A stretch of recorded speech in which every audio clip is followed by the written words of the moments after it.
안녕하세요. 4월 26일 종목의 제왕 시작하겠습니다. 본 방송에서 제공해드리는 정보는 투자 판단에 대한 조언일 뿐 투자 결정과 결과에 대한 책임은 투자자 개개인에게 있다는 점 알려드립니다. 그럼 오늘 함께할 전문가 화면으로 만나보시죠.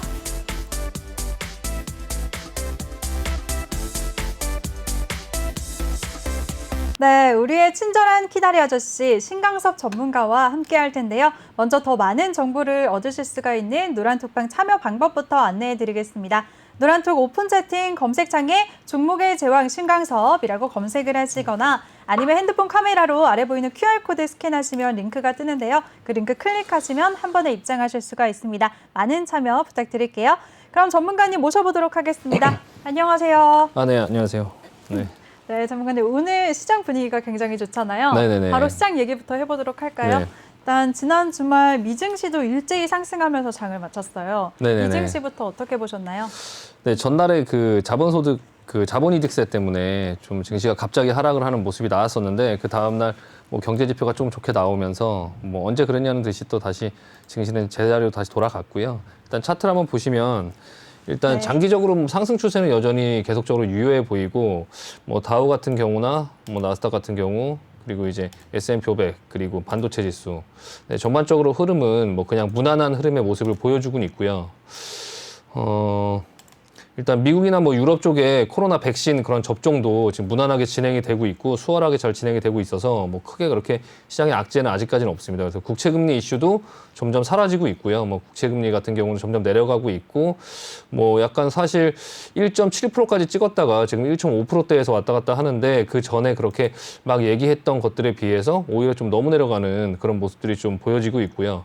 일단은 또 미국하고 유럽의 그런 국채금리의 스프레드라고 하는데 그 차이죠. 그러니까 각각의 나라의 차이, 국채의 금리의 차이가 좀 줄어들면서 미국이 이제 좀 시장을 끌고 가고 유럽도 또 그에 따라서 또 이제 괜찮아지는 흐름으로 따라가는 모습이 보여지고 있습니다. 그래서 지금 전반적으로 뭐 달러 인덱스도 옆쪽에 보이시는데 달러 인덱스도 계속적으로 지금 차트 이렇게 보시면 그냥 달러 인덱스도 지금 달러가 약해지는 모습이 나오고 있고요. 뭐 달러가 좀 강해지는 모습이 나오면 시장에 좀 위험이 있거나 그럴 경우에 좀 달러가 강해지는 모습이 나오는데 뭐 그런 것도 전혀 없고 지금 현재 시장의 모습은 좀 무난하고 좀 안정적으로 보여지긴 합니다. 네네. 네, 알겠습니다. 근데 전문가님 조금 전에 증세안 얘기를 하셨는데 네. 이 바이든 정부가 이 증세안을 내놓더라고 해도 의회를 통과하지 못할 거라는 전망도 많거든요. 반대할 사람들이 많기 때문에 그건 어떻게 보세요? 일단은 지금 네. 그 민주당 자체에서 그 상원과 하원을 다 장악하고 있어서 그게 뭐 반대를 해서 안 되느냐 되느냐의 차원의 문제는 아닌 것 같고요. 일단은 금리 자본이득세를 이제 퍼센테이지를 굉장히 높게 얘기를 했거든요. 그래서 아마 그냥 일부러 좀 높게 얘기를 하고 좀 합의를 하려고 하는 것 같아요. 하려고, 예, 지금 네. 현재는 한 20%대인데 그거를 한 거의 2배가량으로 뭐 36%, 37% 정도를 얘기를 했으니까 일단은 그 부분에서 좀 조율은 필요할 것 같긴 한데 아마 시행은 하긴 할 거예요. 그 부분에 대해서 이제 이번 주에 그 바이든 대통령이 28일 날 수요일 날 연설이 예정돼 있어요. 그 뭐 약간 예전에 그 부양책 그 인프라 법안의 일환인데 그 가족 법안, 이제 가족계획 법안을 발표하는 그 자리에서 아마 좀 언급을 하지 않을까라고 이제 시장에서 좀 예상하고 있습니다. 네, 네. 알겠습니다. 그리고 이번 주 살펴보면 28일에 FOMC 기자회견이 공개가 될 텐데 네. 연준의 의장에 어떤 언급이 있을지 또 관심이 주목되고 있거든요. 그 네. 부분은 어떻게 예상하시나요? 일단 4월 FOMC 회의에서는 크게 그렇게 뭐 그 파월이 어떤 뉘앙스가 달라지거나 하지는 않을 거예요. 다만 이제 시장에서 좀 그 파월이 지금까지 계속 해왔던 말들을 조금 믿고 시장이 이제 많이 좀 괜찮은 모습이 나왔었는데 시장이 좀 그 파월이 어떤 말을 했을 때 좀 예민하게 받아들이지 않을까라는 부분들이 조금 걱정이 되고요. 걱정이 되고 또 이제 그날 수요일 날에 그 바이든 대통령하고 파월하고 같이 또 이제 그런 부분에 이슈가 겹치다 보니까 또 그날 이제 그 빅테크 기업들의 실적 발표도 또 굉장히 많이 있어요. 뭐 그 애플도 그날 발표가 있고 네. 뭐 그러다 보니까 좀 수요일 날 좀 증시의 변동성이 좀 커질 수도 있다라는 부분들을 좀 어느 정도 예상을 조금 할 필요가 있고요. 좀 개인적으로는 좀 걱정하고 있어요. 네. 네. 맞아요. 걱정이라는 게 테이퍼링 걱정을 안 할 수가 없잖아요. 최근에 네. 캐나다가 이제 테이퍼링을 시작하면서 네. 글로벌적으로 이제 자산버블 종착역이 다가오나 이런 걱정들을 많이 하시거든요. 네. 그 부분은 어떻게 생각하세요? 일단 2021년도에 가장 중요한 키워드는 테이퍼링이에요. 누가 뭐라고 해도 네. 테이퍼링이고 2021년이나 2022년 상반기 중에 분명히 할 텐데 시장에서는 그거를 조금 미리 좀 대비하려고 하지 않을까라는 생각이 조금 들고요.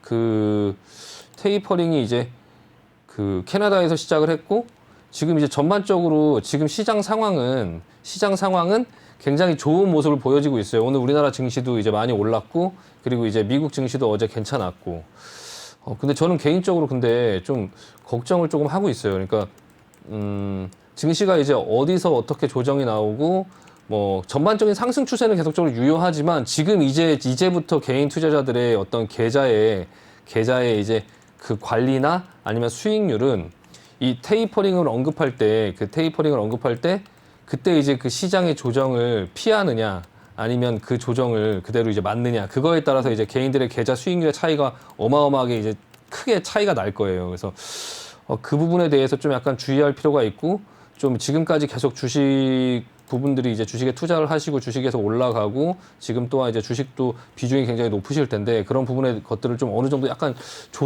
밸런스를 좀 조정하실 필요가 있지 않을까라는 생각을 지금 조금 하고 있어요. 일단 차트를 한번 보여주시면 네.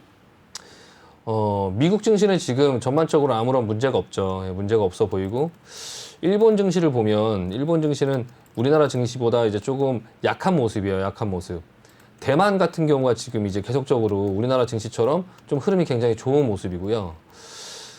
중국 증시가 조금 그 모양이 조금 안 좋아요. 중국 증시가 지금 계속 횡보를 하고 있고 또 조정을 받으려고 하는 모습이고요. 유럽 증시 같은 경우도 지금 이제 이 고점을 넘길 수 있을지 어떨지 좀 그 부분에 대해서 좀 갈림길에 있고 베트남 같은 경우도 증시가 굉장히 괜찮았었는데 오늘 또 이제 하락이 나오면서 좀 이런 모습이 나왔고요.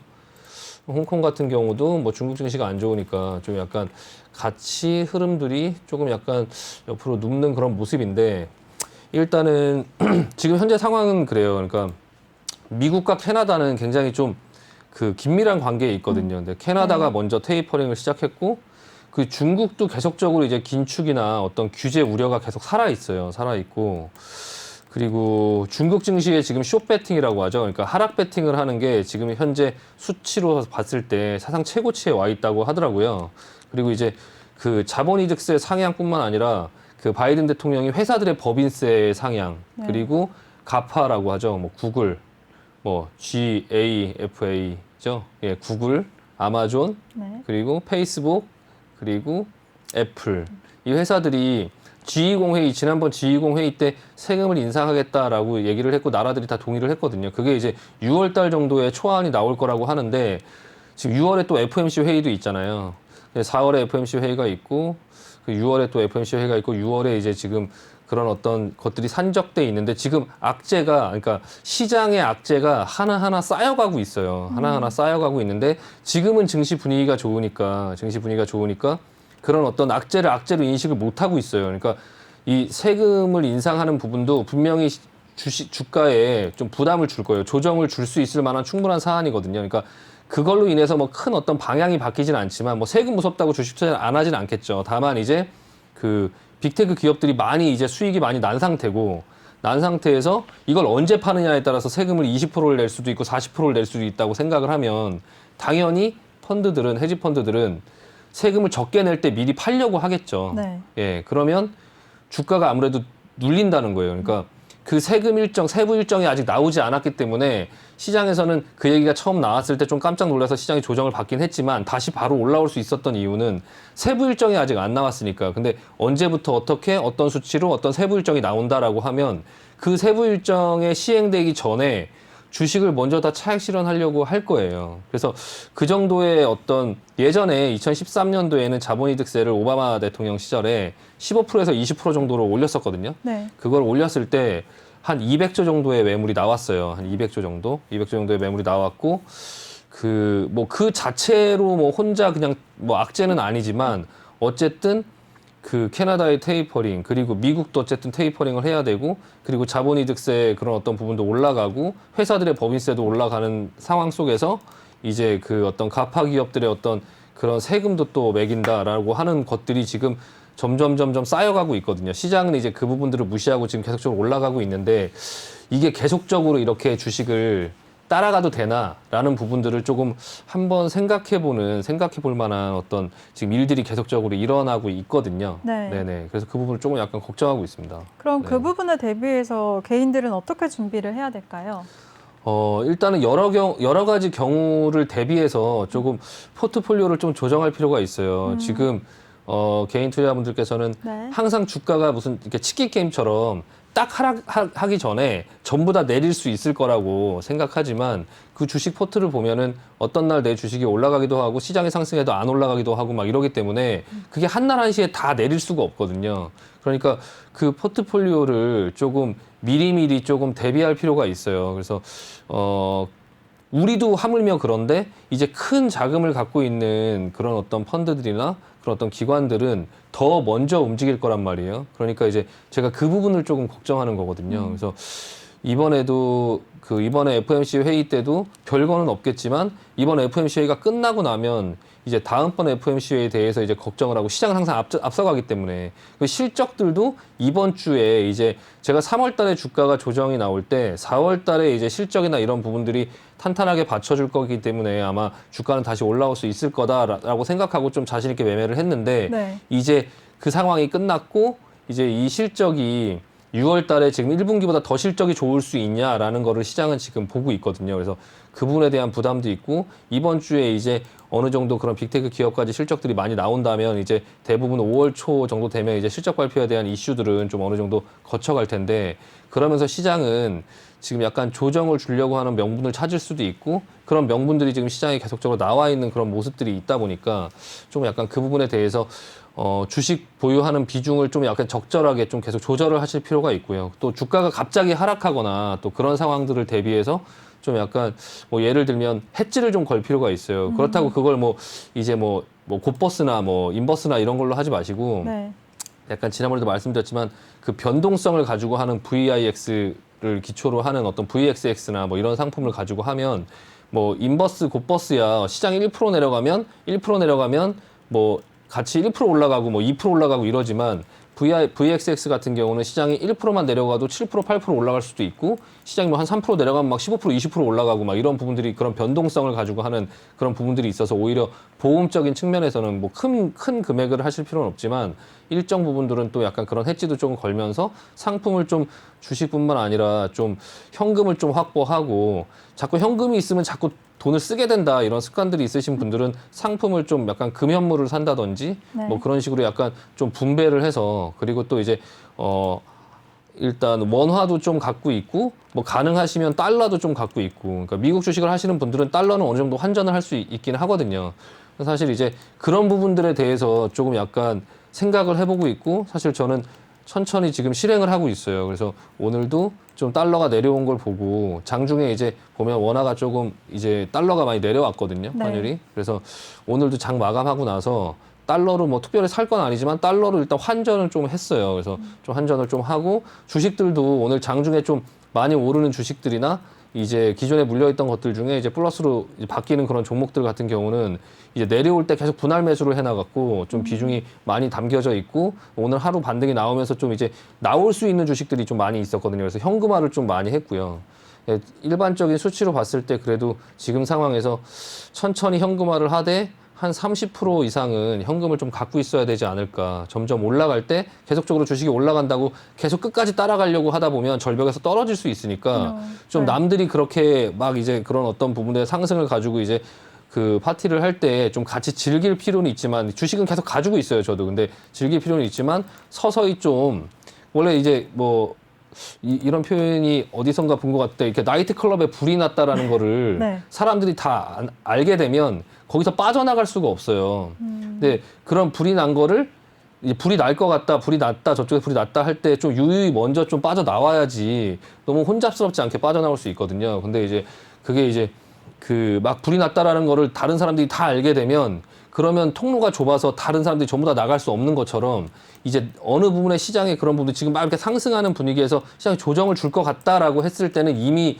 이제 가지고 있는 종목들은 좀 내려가고 있는 상태일 거거든요. 그러니까 지금 상승하는 이 부분 속에서 지금 실적 발표도 이제 1분기 실적 발표도 어느 정도 끝나가고 그리고 이제 그런 어떤 세금적인 이슈가 아직 시작을 안 했어요. 그러니까 그게 끝난 게 아니에요. 그 이슈가 나왔다가 바로 들어간 게 아니라 아직 시작도 안 한 상태예요. 그러니까 그게 이제 수요일 날 바이든 대통령이 그 연설을 할 때 그런 부분들의 얘기가 나오기 시작하면 그때부터 이제 시작될 거거든요.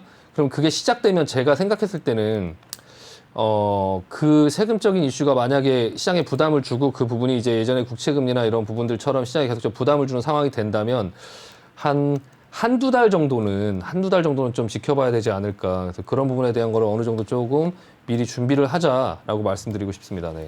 네, 알겠습니다. 우리 신강석 전문가가 캐나다의 테이퍼링 시작으로 미국도 올해 말부터 내년 초중에는 테이퍼링을 시작할 것 같다. 그거에 대비해서 현금을 챙기자라고 말씀을 해주셨고요. 또 금연물을 산다던가 시장의 하락에 베팅하는 걸 생각해 보는 것도 좋다라고 여러 가지 대안 방법을 제시해 주셨습니다. 그리고 또 이번 주 수요일 빅테크 기업의 실적 발표부터 바이든과 파월 의장의 연설이 모두 있는 만큼 증시 변동성이 예상된다고 하셨으니까요. 수요일에 미증시 일정 잘 챙겨보시면 좋을 것 같습니다. 이렇게 시장을 꼼꼼하게 정리해 주시는 우리 신강석 전문가인데요. 신강석 전문가와 함께하고 싶으신 분들 참여 방법 다시 한번 안내해 드리겠습니다. 노란톡 오픈 채팅 검색창에 종목의 제왕 신광섭이라고 검색을 하시거나 아니면 핸드폰 카메라로 아래 보이는 QR코드 스캔하시면 한 번에 입장하실 수가 있으니까요. 많은 참여 부탁드릴게요. 네, 그리고 전문가님, 네. 조금 전에 이제 테이퍼링 걱정 얘기를 좀 우울하게 했으니까 네. 이번에는 좀 분위기를 바꿔서 네. 가상화폐 얘기를 해볼게요. 네. 가상화폐가 이제 급락을 하다가 지금 또 슬슬 반등이 나오고 있어요. 네. 지난주에는 우리 전문가님이 도지코인에 대한 얘기를 해주셨잖아요. 네. 매주 어떤 코인 소개를 해주신다고 하셨는데 네. 이번 주에는 어떤 코인을 준비하셨나요? 그러니까 주말에 네. 좀 가상화폐들이 급등락이 좀 있었어요. 근데 네. 그 투자 상품의 하나로 조금 약간 보려고 하고 있고요. 그리고 이제 그 투자 상품의 그런 어떤 일종의 하나로 이렇게 포트폴리오를 하나 본다고 했을 때 그 가상화폐의 움직임이 시장의 좀 바로미터가 될 수가 있어요. 그러니까 시장의 흐름을 보는 지표 중에 하나로 좀 관심 있게 볼 필요가 있거든요. 근데 이번 상승 중에 그 이번에 이제 주식이 상승하고 뭐 여러 가지 부분들의 어떤 상승, 자산들의 어떤 상승들이 나왔을 때 그 중에 이제 좀 돋보이는 것들이 또 가상화폐잖아요. 네.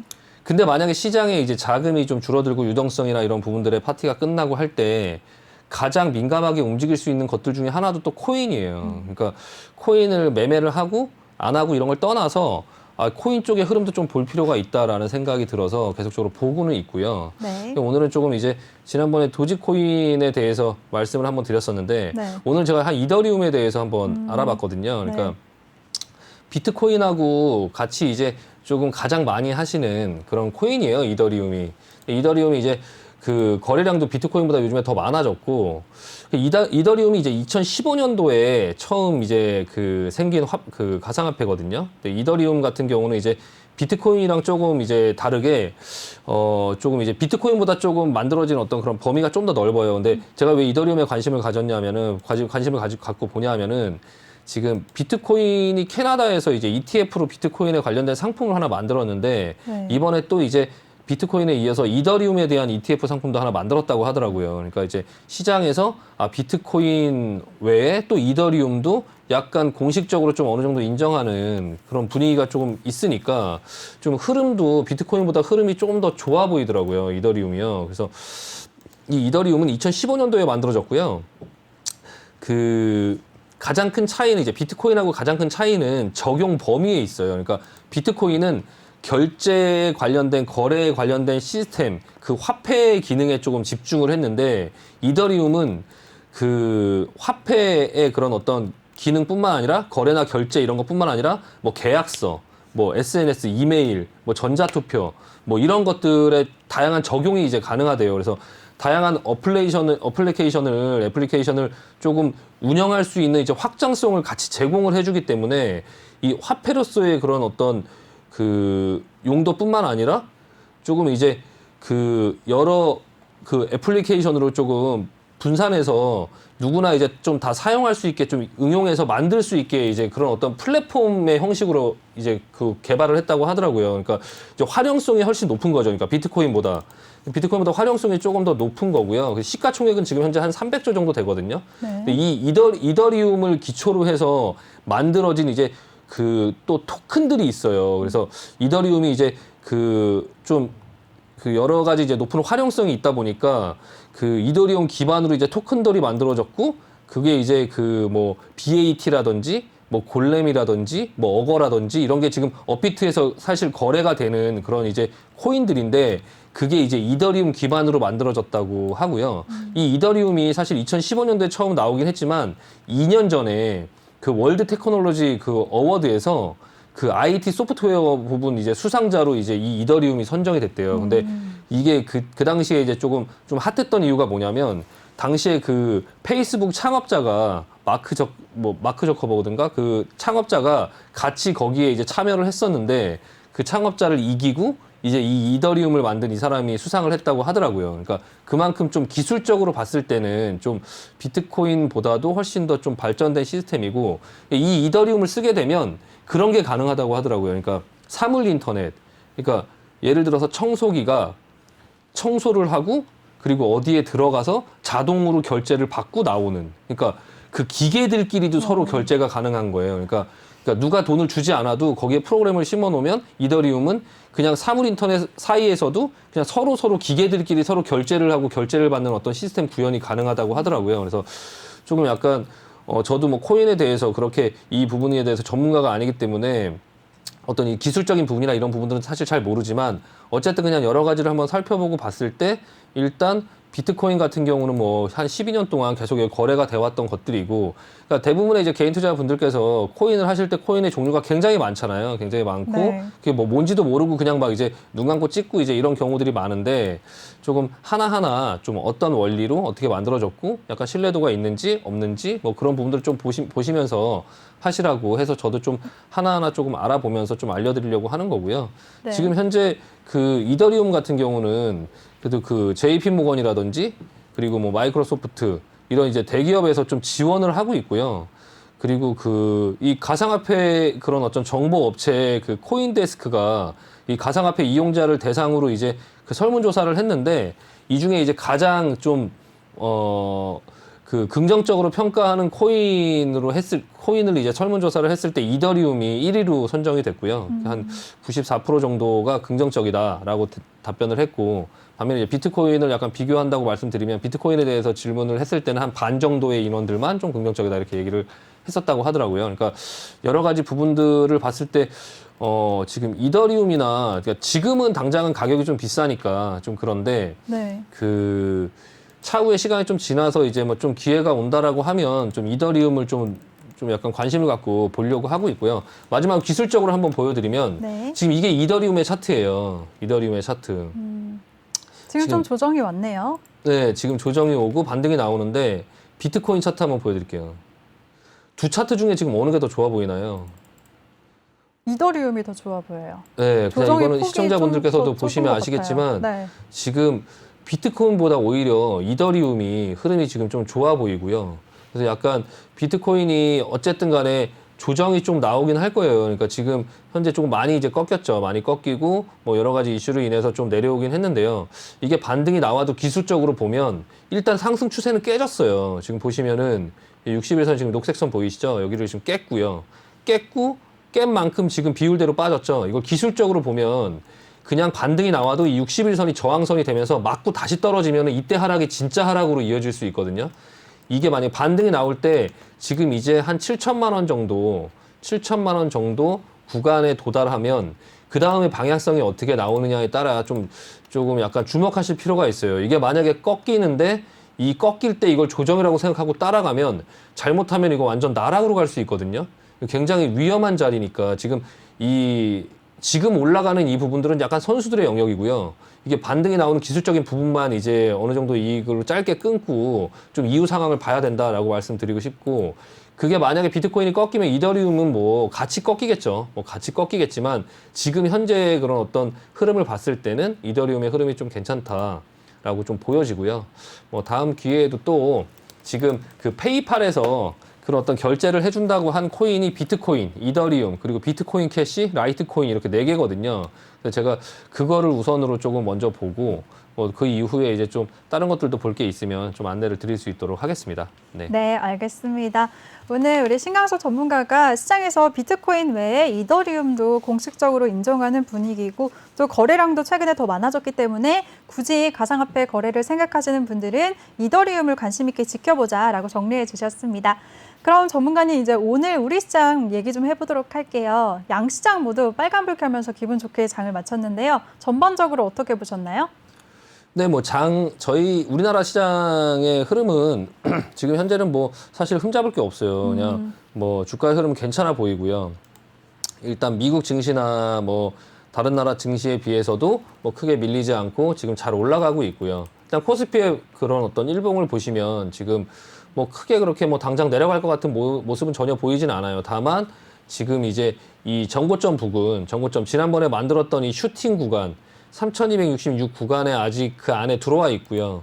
들어와 있는데 지금 천천히 힘을 모으면서 지금 올라가고 있어요. 올라가고 있고 흐름을 봤을 때는 뭐 고점을 뚫을 수도 있겠다라는 생각이 좀 들긴 하거든요. 코스닥 흐름을 보면 코스닥은 이미 고점을 뚫었고 옆으로 지금 기고 있죠. 코스피보다 코스닥이 먼저 올라왔기 때문에 더 세게 올라왔죠. 더 세게 올라왔기 때문에 지금 좀 쉬고 있어요. 옆으로 기면서 좀 쉬고 있고요.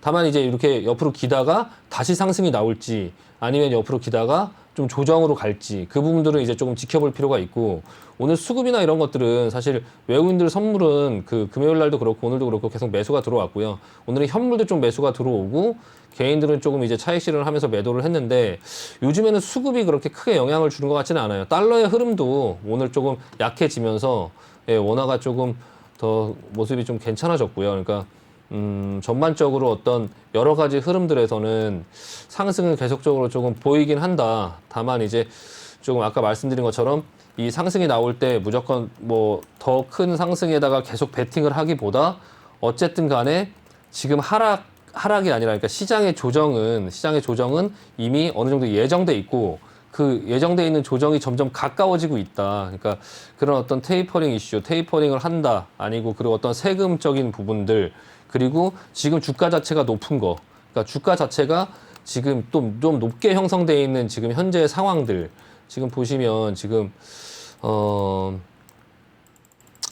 주가가 많이 올라왔다고 해서 무조건 내려간다 이런 말씀은 아니지만 좀 전반적으로 다들 아시겠지만 이 그 주가가 지금 많이 이제 조금 올라온 부분들이 있잖아요. 뭐 물론 네. 장기적인 어떤 부분에서는 가겠지만 뭐 중간중간에 이런 하락 뭐 이런 조정들이 나올 텐데 지금 이 구간에서도 지금 어떻게 보면 각도가 굉장히 커졌고 여기서 또 한번 각도가 크게 올라갈 것이냐 아니면은 좀 조정을 이렇게 주고 갈 것이냐라는 부분에서 이 차트에서 보시면 이런 조정들이 굉장히 작게 보이지만 이런 어떤 이 조정들이 작게 보이지만 이게 종목으로 봤을 때는 개별 종목당 한 20-30% 정도의 하락이거든요. 20-30% 정도의 하락. 그러니까 이제 그런 부분들의 조정이 나왔다 갈지 아니면 여기서 다시 그냥 쭉 이렇게 슈팅이 걸리면서 갈지 그 부분들에 대해서 조금 고민 중이에요. 저도 지금 굉장히 고민 중이고 일단은 그런 어떤 부분들 때문에 시장은 결과적으로는 정확히 예측할 수가 없다. 정확히 예측할 수가 없고 그런 부분들을 또 너무 이렇게 정확하게 예측하려고 하지 말자. 그냥 어느 정도 좀 대비를 좀 할 필요가 있고요. 그러니까 일단은 조금 좀 욕심을 줄이고 시장이 네. 좀 더 올라간다 하더라도 그걸 끝까지 먹으려고 하는 그런 욕심을 줄이고 좀 시장을 내가 맞출 수 있다라는 어떤 생각보다는 조금 겸손하게 생각할 필요가 있고요.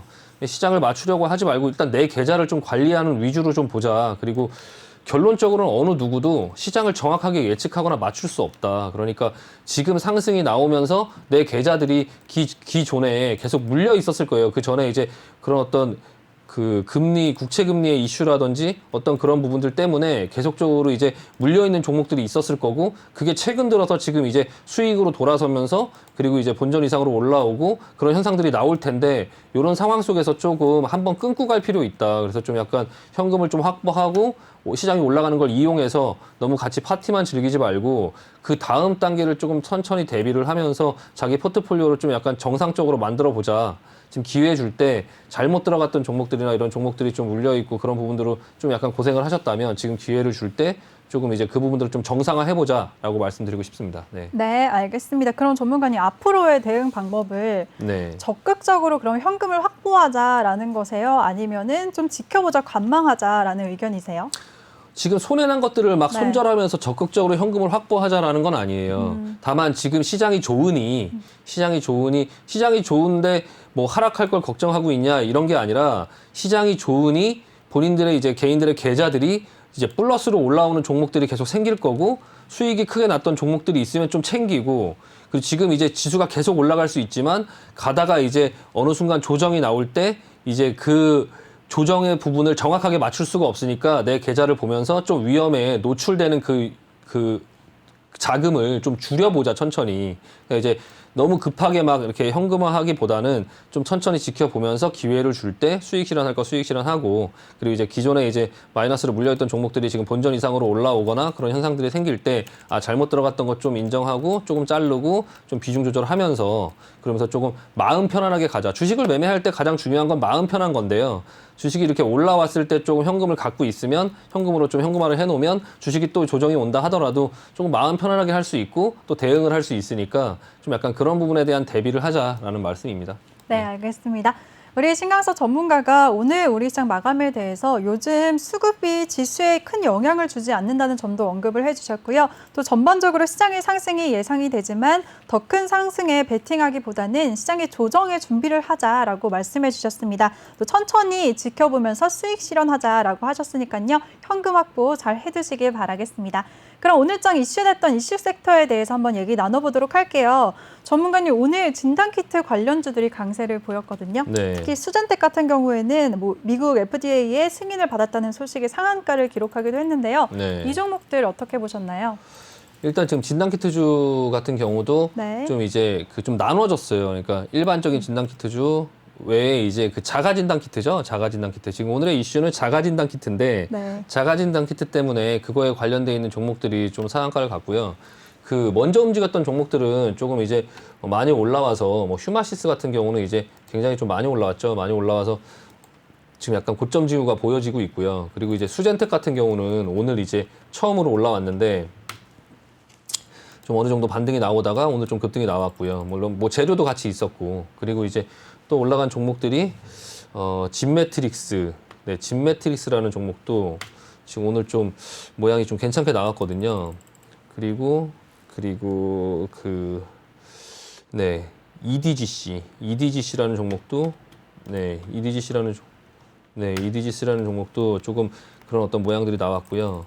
랩지노믹스도 네, 지금 이런 흐름들이 나오고 있는데 일단은 이 자가진단 키트 관련된 종목들이 지금 실질적으로 조금 더 상승이 나올 것 같아 보여요. 그러니까 다만 이제 네. 좀 기술적으로 매매를 하실 줄 알고 이제 그런 분들께서 조금 한번 붙어볼 수 있을 만한 자리거든요. 그래서 여러 가지 뭐 진매트릭스나 뭐 랩지노믹스나 휴마식스 같은 경우는 좀 많이 올라와서 조금 약간 부담스럽긴 하고 그리고 뭐 수젠텍 같은 경우는 오늘 상한가 갔으니까 좀 더 이제 뭐 남아 있겠죠. 힘은 그걸 어떤 기준으로 해서 랩지노믹스, 진매트릭스 그리고 이제 EDGC 그리고 랩지노믹스 요 종목들이 지금 말씀드린 언급드린 종목들은 조금 더 힘이 남아 있지 않을까. 예, 진단키트주도 한번 볼 필요는 있을 것 같습니다. 네. 네, 알겠습니다. 자가진단키트 관련주들 앞으로 상승 여력이 남아있다라고 하셨으니까요. 관심 있으신 분들 앞으로 눈여겨보시면 좋을 것 같습니다. 그리고 또 전문가님, 오늘 화이자 관련주들도 들썩였어요. 이 종목들은 어떻게 보셨나요? 네, 화이자 관련주가 크게 이제 두 가지로 나눌 수 있는데 네. 이제 그 KPX 생명과학이라든지 뭐 제일약품이라든지 뭐 그런 종류의 어떤 그 종목들이 있고요. 그 뭐 화이자에서 예전에 근무했던 사람이 뭐 여기서 일을 한다 아니면 뭐 화이자하고 예전에 어떤 거래를 한 적이 있다 뭐 그런 어떤 부분들 뭐 제일약품은 그런 어떤 사람이 있었고 뭐 KPX 생명과학 같은 경우는 화이자랑 어떤 거래를 한 적이 있었고 그런 네. 부분들 때문에 예전에도 많이 올랐었죠. 많이 올랐었고 이제 그거 외에 또 화이자가 이제 그 초저온 상태로 이제 그 유통을 해야 되기 때문에 그 콜드체인 관련주들이 또 같이 움직였고요. 네. 그래서 두 가지 형태로 크게 구분해서 볼 수 있는데 KPX 생명과학 같은 경우는 지금 차트를 한번 보시면 그 차트로 봤을 때는 이게 종목이 굉장히 이제 쉬워 보여요. 쉬워 보이는데 이거 실제로 매매하면 난이도가 진짜 높은 종목이에요. 이 KPX 생명과학 같은 경우는 움직일 때 좀 굉장히 빠르고요. 그리고 한번 이게 그 자리에서 물리면 여기서 물린 게 아니었어도 이렇게 하락폭이 크거든요. 그리고 나서 여기서 진짜 물렸을 때는 그냥 완전 뭐 그냥 뭐 안녕하는 34,000원에 물렸으면 이거 지금 그냥 바로 그냥 3분의 1 토막이 나는데 내려올 때도 속도가 엄청 빨라요. 그리고 이게 속도가 내려올 때도 엄청 빠르기 때문에 팔기도 되게 쉽지 않거든요.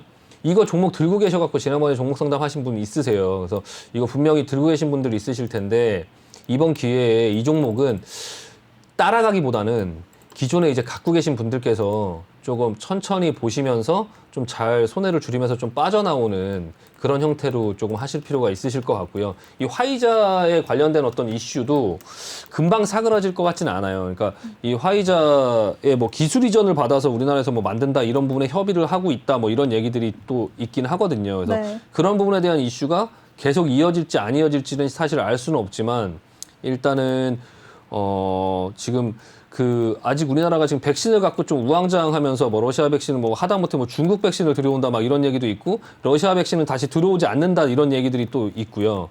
그러니까 결국에 우리나라에서는 미국의 화이자나 모더나나 지금 뭐 아스트라제네카나 아니면 존슨앤존슨 이 부분도 지금 뭐 혈전이 있고 뭐가 있어서 지금 계속 좀 시장에서 말이 많거든요. 결국에는 우리나라에서 국민들이 아마 원하는 거는 화이자나 모더나 백신일 거고요. 그거를 정치권에서도 아마 어떻게든지 해보려고 할 테니까 화이자의 이슈도 뭐 금방 가실 것 같지는 않지만 이제 KPX 생명과학이라든지 제일약품 같은 경우는 좀 빠져나오는 기회로 삼고 이거는 진짜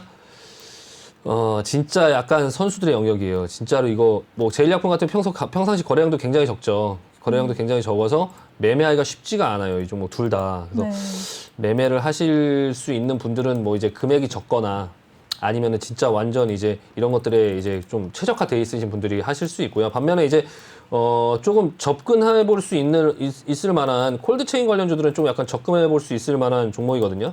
대한과학이 조금 오늘 좀 많이 움직였고요. 대한과학이 한 26% 정도 움직였는데 일단은 기존에 상승을 주고 좀 많이 내려왔어요. 많이 내려오고 나서 며칠 전부터 좀 들썩들썩하고 움직이면서 반등이 나오다가 이제 재료가 나오면서 오늘 이제 크게 뽑았거든요. 여기 위에 매물대가 여기에 있는데 이 매물대 한번 왔으니까 좀 조정이 나오고 이런 부분 속에서 좀 더 이제 뭐 상승하는 어떤 힘들은 좀 더 살아 있을 거예요. 그래서 기술적으로 이제 올라오는 부분들에서 매매를 하실 수 있는 분들은 이건 오히려 이게 조금 더 접근이 가능하다. 그러니까 그 제일약품이나 KPX 생명과학 이쪽보다는 대한과학이라든지 일신바이오, 콜드체인 관련주 쪽으로 조금 관심을 가지고 보시면 좀 괜찮을 것 같고요. 뭐 여기 외에 뭐 서린바이오, 이건 약간 이등주니까 태경케미칼 이런 거 이제 많이 제가 말씀드리는 이유는 이거 기존에 가지고 계신 분들이 있으실 것 같아서 태경케미칼도 흐름 괜찮아요. 태경케미칼도 좀 기다렸다가 빠져나오실 분들 빠져나오시고 그리고 지난번에 한번 종목 상담에 올라온 종목이었는데요. 네. 캐몬이라는 종목이거든요. 네네. 저희 캐몬이라는 종목이 약간 재밌어요. 그러니까 라파스라는 종목하고 약간 이제 이 화이자 관련주하고는 약간 뭐 거리가 있는지 아니면 약간 하나로 볼 수 있는지 없는지는 모르겠지만 어쨌든 이제 라파스라는 종목은 이제 마이크로 니들이죠. 이것도 백신이나 이런 걸 할 때 주사를 맞지 않고 약간 이제 이걸 만약에 구현을 한다고 하면 파이자 같은 경우 초저온 상태로 냉동 유통할 필요도 없고 그냥 이 패치로 그냥 유통을 하면 되기 때문에 이 라파스라는 종목이나 예전에 세움메디칼이나 이런 종목들이 약간 주목을 받긴 했었어요. 이 화이자 백신 때문에. 그래서 약간 이 라파스라는 종목이랑 그리고 캐몬이라는 종목은 임상 전에 미리 실험을 하는 어떤 부분들이죠. 그러니까 그 파이자에서 약을 우리나라에서 그 기술 이전을 받아 생산하거나 어떤 부분들을 한다고 할 때 뭐 그런 어떤 이슈들로 인해서 약간 계속적으로도 주목을 받을 수 있는 회사가 아닐까. 그래서 이 부분에 같이 덩달아서 좀 움직인 부분이 있긴 하지만 사실 라파스라는 회사나 특히 캐몬이라는 회사는 제가 굉장히 흥미롭게 보고 있어요. 캐몬이라는 회사는 굉장히 흥미롭게 보고 있고 어떤 이런 상황들이 계속적으로 이어지면서 조금 성장세가 보이지 않을까. 지금 당장 기술적으로는 다만 근데 이제 이게 좀 걸려갖고 당장 올라갈 수 있을지는 약간 좀 부담스럽긴 한데요. 좀 약간 눌리는 모습이 나오고 보면 좀 장기적으로 이번 기회에 움직일 때 눈에 보여서 같이 말씀드리는데 좀 지켜보면서 뭐 접근이 가능하지 않을까 한번 조금 지켜볼 필요는 있다라고 말씀드리고 싶습니다. 네, 아주 좋습니다. 오늘 화이자 관련해서 KPX 생명과학이나 제일약품 같은 경우에는 이번 반등 시에 빠져나오는 기회로 삼자 보유하신 분들이요. 참고하시길 바라겠고요. 그리고 또 콜드체인 관련한 대한과학, 일신바이오, 태경케미컬과 케모는 아직 접근이 가능하다라고 말씀을 해주셨습니다. 지난번 시간에도 이렇게 유망한 종목들 언급을 많이 해주셨는데 일제히 다 좋은 흐름 보였으니까요. 투자하실 때 참고하시면 큰 도움이 될 것 같습니다. 그리고 어떤 종목을 어떤 타이밍에 공략해야 될지는 노란톡방에서 도움을 얻으실 수가 있으니까요. 참여 방법 다시 한번 알려드릴게요. 노란톡 오픈 채팅 검색창에 종목의 제왕 신광섭이라고 검색을 하시거나 아니면 핸드폰 카메라로 아래 보이는 QR코드 스캔하시면 한 번에 입장하실 수가 있습니다. 많은 참여 부탁드릴게요. 그리고 전문가님, 정말 이 얘기는 진짜 지겹도록 했어요, 우리가. 네. 뭘까요? 해운주. 해운주. 네, 맞습니다. 와, 해운주 좋은 건 정말 이제 저도 알겠거든요. 알겠는데 진짜 중요한 거는 그래서 지금이라도 들어갈까요, 말까요 이거거든요. 어떻게 생각하세요, 전문가님? 이 해운주는 네. 해운주는 진짜 그 어떤 다른 전문가 누가 봐도 이게 계속적으로 올라가니까 네. 사실 되게 어려울 것 같아요. 근데 맞아요. 페노션 같은 경우는 이제 HMM 비해서 HMM 이제 그 컨테이너 운임지수 그 외에 실제적으로 물동량이 생기면 페노션 같은 경우 많이 안 올랐으니까 조금 지켜보자라고 지난번에 말씀을 드렸었고, 네. 근데 HMM이 계속 가요. HMM이 지금 계속 가는데 앞으로도 그런 어떤 운임지수가 지금 계속적으로 오를 것이냐. 근데 약간 이제 그 운임지수의 상승이나 이런 부분들 때문에 이제 컨테이너 운임지수나 이런 게 지금 계속적으로 오르고 있거든요. 그게 이제,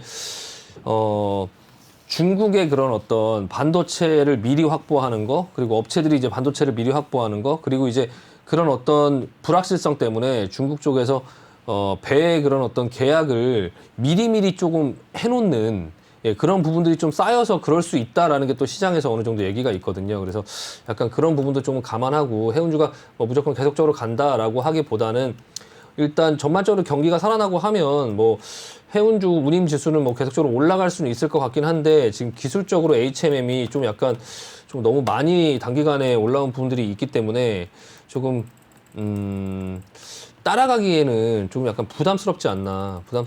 이제 실적은 계속 좋게 나올 것 같긴 하고요. 뭐 흐름들은 계속 좋게 나오는데 이제는 조금 약간 거래량도 좀 줄어들면서 이제 올라가고 뭐 하는 부분들에서 좀 따라가기에는 좀 약간 부담스럽고요. 그럼 다 보유자의 영역이라고 봐야 보유자의 되나요? 영역이고 좀 네. 다른 부분들을 보고 그리고 페노션이 좀 약간 덜 올랐기 때문에 그런 실제적인 물동량이 왔다 갔다 하고 이런 부분들이 생겼을 때 페노션을 조금 장기적으로 조금 볼 필요가 있다라고 말씀드리고요. 나중에 시장에 한번 조정이 나왔다가 다시 올라갈 때나 이런 부분들이 나왔을 때 HMM과 페노션을 계속적으로 같이 보면서 좀 페노션이 HMM보다 좀 더 세게 가는 어떤 상황들이 나왔을 때 페노션이 좀 약간 디커플링이 생기면서 HMM보다 좀 더 세게 가는 어떤 흐름들이 나왔을 때 상승폭이 좀 커지면서 수익을 좀 많이 줄 수 있는 상황이 펼쳐질 수 있거든요. 그래서 그런 부분들 좀 유심히 보시고 아직까지는 좀 HMM이 좀 더 먼저 치고 가는 좀 더 올라가는 그런 모습들이 나오고 있거든요. 그래서 페노션 같은 경우도 지금 일단 고점을 넘겨놓고 오늘 또 한 6% 정도 상승을 했는데 이 고점을 넘겨놓고 좀 윗꼬리가 달렸는데요. 일단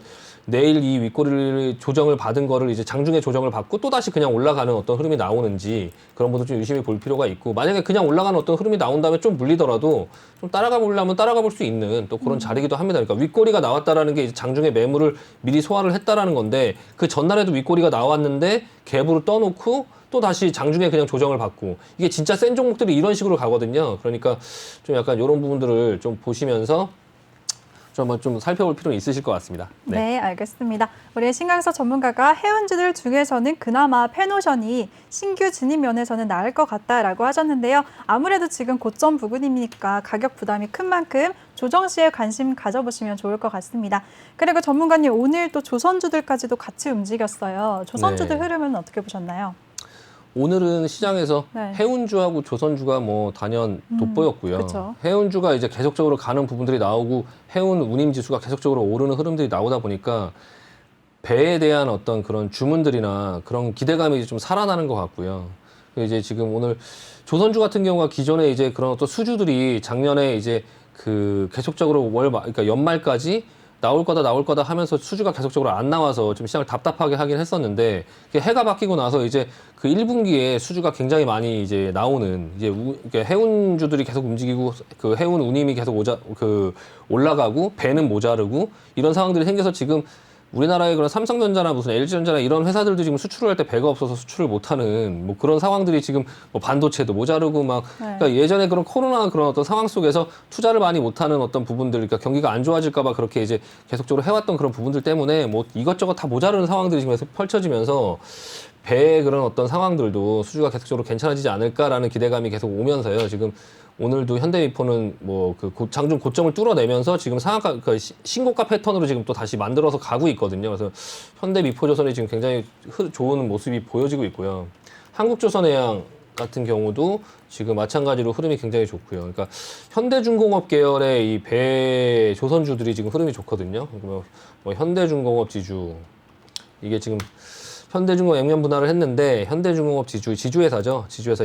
이 지주회사조차도 한 8% 정도가 오르는 이런 모습들이 지금 나오고 있고요. 지금 조선주도 이 종목 외에도 이제 조선 기자재 관련된 업종들도 굉장히 크게 움직이고 있는데 일단은 조선주를 보려면 현대미포조선, 한국조선해양 그리고 이제 그 현대중공업 지주 뭐 대우조선해양이 지금 약간 흐름이 좀 약해요. 대우조선해양하고 삼성중공업 같은 경우는 흐름이 좀 약하거든요. 그러니까 대우조선해양까지는 좀 괜찮고요. 지금 보면은 정고점 뚫어냈네요. 네, 이것도 마찬가지로 신고가 패턴이고 그리고 삼성중공업이 이제 그 중에서 조금 약간 힘이 없는 좀 모습이고요. 그러니까 이런 것들 참고 하시면서 이제 안 올랐으니까 이거 나중에 이제 삼성중공업이 오를 거야 이런 생각으로 삼성중공업을 하기보다는 먼저 이제 치고 가는 종목들의 조정이 나올 때 나눠서 잡는 그런 방식으로 현대미포라든지 한국조선해양 그리고 그 대우조선해양 그리고 현대중공업 지주 뭐 이런 쪽으로 한번 좀 보시는 게 나을 것 같고요.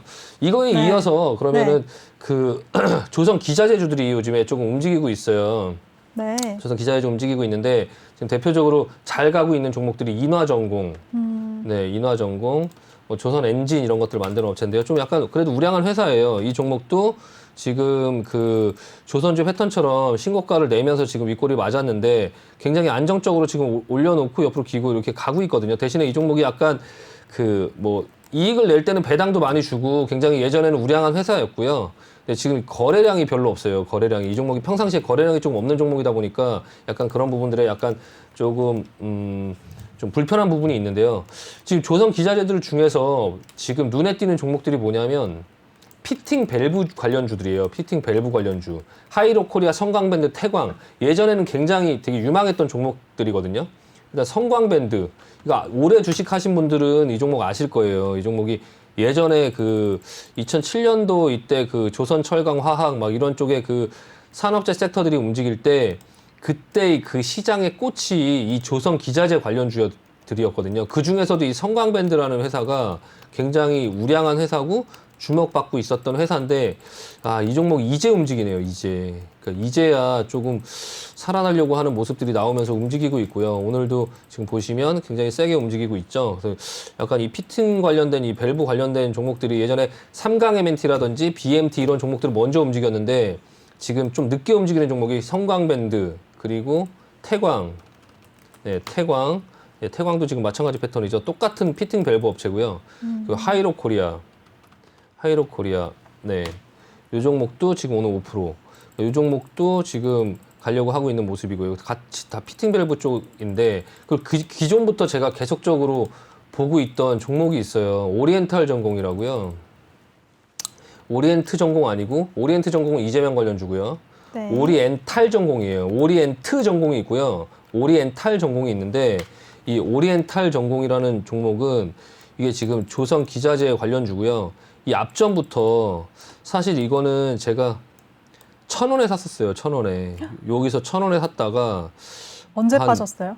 한 100% 정도 수익이 나고 한 2,000원 정도에 매도를 했는데 그리고 나서 여기서 매도를 잘 했는데 1,700원 정도에 다시 살 기회가 있었는데 좀 더 지켜보고 옆으로 길 줄 알았더니 바로 올라가면서 그냥 계속 이후부터 쳐다보기만 하게 되는 그런 상황들에 지금 됐는데요. 지금 안타까우실 것 꾸역꾸역 같아요. 예, 지금 4,000원까지 왔어요. 와, 4,000원까지 왔고 네, 이 종목 같은 경우는 실적도 대략 보여드리면 시간이 별로 없어서 네. 실적도 보시면 실적도 굉장히 괜찮아요. 네, 실적도 굉장히 괜찮고 매출도 늘어나는 모습이고 조선기자재 관련된 종목들 한번 보자. 오리엔탈 전공, 피팅 관련주, 지금 이제 움직이는 성광밴드, 태광, 하이로코리아 이쪽 인화전공 이쪽 한번 보시면 조선주랑 같이 보시면 괜찮을 것 같습니다. 네, 알겠습니다. 우리 신강석 전문가가 조선주와 조선기자재들, 피팅 밸브 쪽 흐름까지 잘 짚어주셨습니다. 우리 신강석 전문가에게 더 많은 정보를 얻고 싶으신 분들 노란톡 오픈 채팅 검색창에 종목의 제왕 신강섭이라고 검색하시거나 아니면 아래 보이는 QR코드 스캔하시면 한 번에 입장하실 수가 있습니다. 그럼 저는 잠시 후 2부에서 다시 찾아뵙도록 하겠습니다. 채널 고정해주세요.